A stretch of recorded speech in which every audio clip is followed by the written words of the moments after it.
மனைவியின் உள்ளங்கையில் கற்பூரத்தை ஏற்றி கற்பை நிரூபிக்க சொன்ன சைக்கோ கணவன் அடுத்த சில மணி நேரத்தில் இரும்பு ராடால் மாமியாரை அடித்துக் கொன்ற கொடூரம்.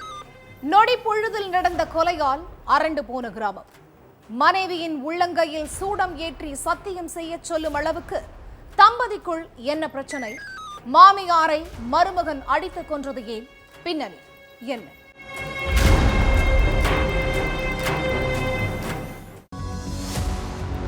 தனது வயல்ல விளைஞ்ச நெல்ல அடுப்ப கூட்டி அவிச்சிட்டு இருந்திருக்காங்க கனகு. வெயில் காலத்துல அவிச்சு வச்சுக்கிட்டாதான் மழை காலத்துல சோறுக்கு பிரச்சனை இருக்காது. அதுவும் இல்லாம நம்ம கூட மகளும் பேரன்களும் இருக்கிறதால கண்டிப்பா அரிசி தேவைப்படும்னு நினைச்சுக்கிட்டே தீய மூட்டிட்டு இருந்திருக்காங்க கனகு. அப்போ கையில இரும்பு ராடோட அங்க வந்த அவங்களுடைய மருமகன் மதன்குமார் என்னைய அசிங்கமா பேசி வெளியே அனுப்பிட்டு நீங்க நெல் அவிச்சிட்டு இருக்கீங்களா? நீங்க இருக்கிற தைரியத்துல தான் என் மனைவி என் பேச்ச மதிக்க மாட்டேங்கிறா அப்படின்னு சொல்லிக்கிட்டே மாமியார் கனகுவுடைய தலையில இரும்பு ராடால ஓங்கி அடிச்சிருக்காரு. அத கொஞ்சம் கூட எதிர்பார்க்காத மாமியார் நெல் அவிஞ்சிட்டு இருந்த பெரிய அண்டா பக்கத்திலேயே சுருண்டு விழுந்திருக்காங்க. அடுத்து மாமியார கண்ணா பின்னான்னு இரும்பு ராடால ஆத்திரம் தீர அடிச்சிருக்காரு.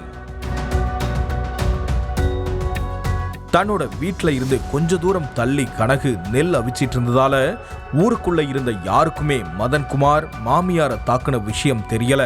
அடுத்து அந்த வழியா போடவங்க ஊருக்குள்ள தகவல் கொடுத்த பிறகு அங்க வந்த சொந்த பந்தங்கள் கனகுவை மீட்டு ராமநாதபுரம் கவர்மெண்ட் ஹாஸ்பிட்டலுக்கு அனுப்பி வச்சிருக்காங்க. ஆனா சிகிச்சைக்காக அனுமதிக்கப்பட்ட கொஞ்ச நேரத்திலேயே கனகு உயிரிழந்துட்டாங்க.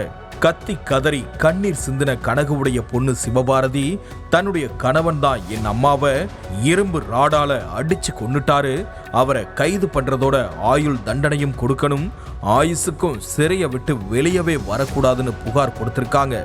அதுக்கு பிறகு சிவபாரதி கிட்ட போலீசார் விசாரணை பண்ண பிறகுதான் மதன்குமார் தன்னுடைய மாமியாரை கொன்னதுக்கான காரணமே தெரிய வந்திருக்கு.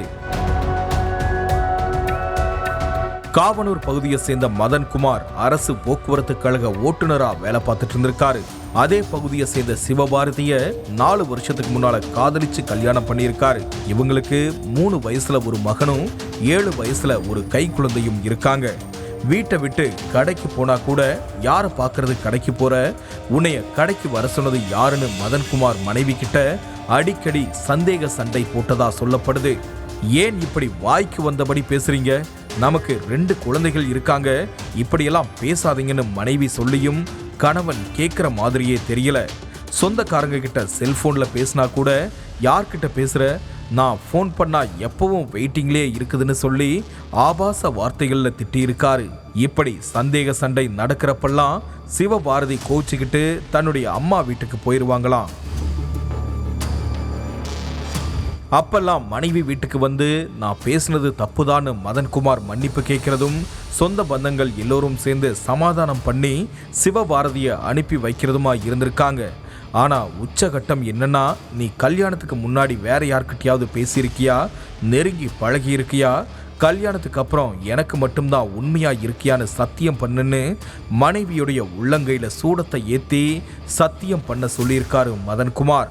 தன்னுடைய கையில வலுக்கட்டாயமா சூடத்தை ஏத்தினப்போ வலிக்குதுன்னு சிவபாரதி அழுதும் மதன்குமார் மனசே இறங்கல. இதனால கடுப்பான சிவபாரதி தன்னுடைய 2 பிள்ளைகளையும் தூக்கிக்கிட்டு அம்மா வீட்டுக்கு போயிட்டாங்க. மகளுடைய கையில இருந்த நெருப்பு காயத்தை பார்த்து துடிச்சு போன தாய் கனகு, இனி நீ அவரோட வாழவே வேணாம், தினம் தினம் சித்திரவதை அனுபவிச்சுதான் உன்னுடைய கணவருடைய வாழணும்னா அதுக்கு வாழாவெட்டியாவே இருந்துடலாம்னு அழுது இருக்காங்க. இதுக்கு மத்தியில வழக்கம் போல மனைவியை காம்ப்ரமைஸ் பண்ண வந்திருக்காரு மதன்குமார். அப்போ உங்களை மாதிரி ஒரு மனுஷனுக்கு என் பொண்ணை கல்யாணம் பண்ணி கொடுத்ததே தப்பு, அவளா தேடிக்கிட்ட வாழ்க்கையா இருந்தாலும் நல்லா வாழ்ந்தா போதும்னு நினைச்சுதான் கல்யாணம் பண்ணி வச்சேன்.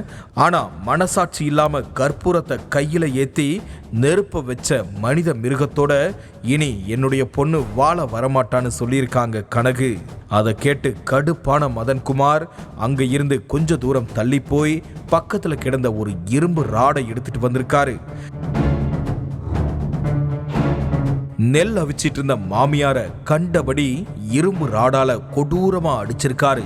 அதுல பலத்த காயமடைஞ்ச மாமியார் கனகு சிகிச்சை பலனளிக்காம உயிரிழந்துட்டாங்க. என் அம்மாவை கொலை செஞ்ச கணவர் மதன்குமாரை போலீசார் கைது செஞ்சாலும் ஜாமீன்ல வெளியே விடக்கூடாதுன்னும் ஆயுள் முழுசும் அவரு ஜெயில கம்பி எண்ணணும்னு சொல்லியிருக்காங்க சிவபாரதி.